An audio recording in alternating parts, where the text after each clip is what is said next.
तो ईरान युद्ध में सामने से ईरान भले ही अकेला दिख रहा हो, लेकिन उसके पीछे जो ताकतें खड़ी हैं वो वर्ल्ड वॉर लड़ने की ताकत रखती हैं। और ये ताकतें हैं रूस और चीन। इन दोनों देशों के ईरान से अच्छे रिश्ते रहे हैं और दोनों खामेनेई के खात्मे पर अमेरिका को धमकी दे चुके हैं।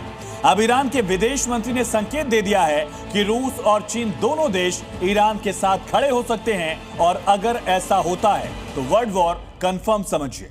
क्या जलता ईरान तीसरे विश्व युद्ध का ट्रिगर पॉइंट है?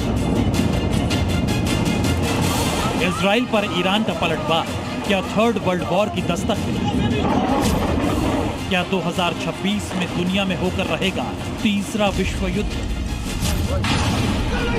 आग लगी है मिडिल ईस्ट में तो चपेट में आएंगी महाशक्तियां। दुनिया में ईरान अकेला देश थोड़े है। अमेरिकी इजराइल हमले में ईरान पहले ईंट दर का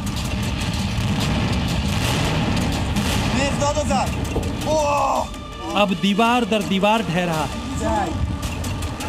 शहर के शहर राख के ढेर में तब्दील हो रहे हैं। लेकिन क्या ईरान अकेला जलता रहेगा? दुनिया में ईरान का कोई दोस्त नहीं जो विपत्ति में इस घड़ी में उसका साथ दे। तो जवाब है ना। ईरान के साथ सामने से ही नहीं, पर्दे के पीछे से ही सही। ईरान को हथियार देने वाला, ईरान को अमेरिकी एयरबेस पर गिराने के लिए बम देने वाला, ईरान को युद्ध में टिकाए रखने के लिए सहारा देने वाला। ईरान के साथ खड़ा है रूस, ईरान का साथ दे रहा है चीन। रूस, चीन और ईरान के बीच ये टाइम टेस्टेड फ्रेंडशिप है, लेकिन जंग में रिश्ते पहले से की गई दोस्ती के आधार पर तय नहीं होते। मौके की नजाकत तय करती है युद्ध काल का याराना। रूस और चीन ईरान का साथ क्यों देंगे, पहले इसे समझते हैं। रूस चाहता है कि अमेरिका मिडिल ईस्ट में लंबे वक्त तक फंसा रहे। इसका फायदा रूस को यूक्रेन में युद्ध में जीत के तौर पर हासिल हो सकती है। ये जेलेंस्की को मिल रहे अमेरिकी हथियार हैं, जिन्होंने अब तक पुतिन का यूक्रेन में रास्ता रोक रखा है।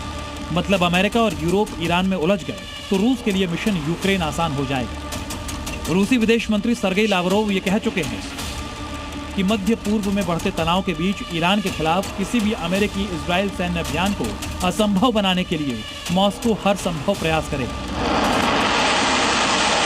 रूस के इस स्टैंड से पिक्चर बिल्कुल क्लियर है कि ईरान को रूस जल्दी हारने नहीं देगा। रूस अब तक ईरान को Su-35 fighter jets, Verba shoulder fire anti aircraft missile, S-300 air defence system, Mi-28 attack helicopter, Yak-130 trainer जैसे हथियार सप्लाई करता रहा है और युद्ध के दौरान भी करता रहेगा। फिलहाल तो यही सीन दिख रहा है। लेकिन चीन क्यों ईरान का युद्ध में साथ देकर अमेरिका से दुश्मनी मोल लेगा? तो इसका जवाब है चीन को ईरान युद्ध में मौका दिख रहा है। वो मौका क्या है, इसे 4 पॉइंट में समझते हैं।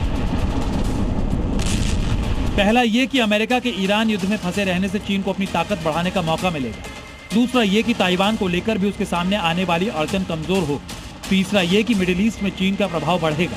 और चौथा ये कि यूक्रेन युद्ध में अमेरिका और यूरोप ने जिस तरीके से हथियार सप्लाई किया है, ईरान युद्ध के दौरान हथियार की क्राइसिस पैदा हो।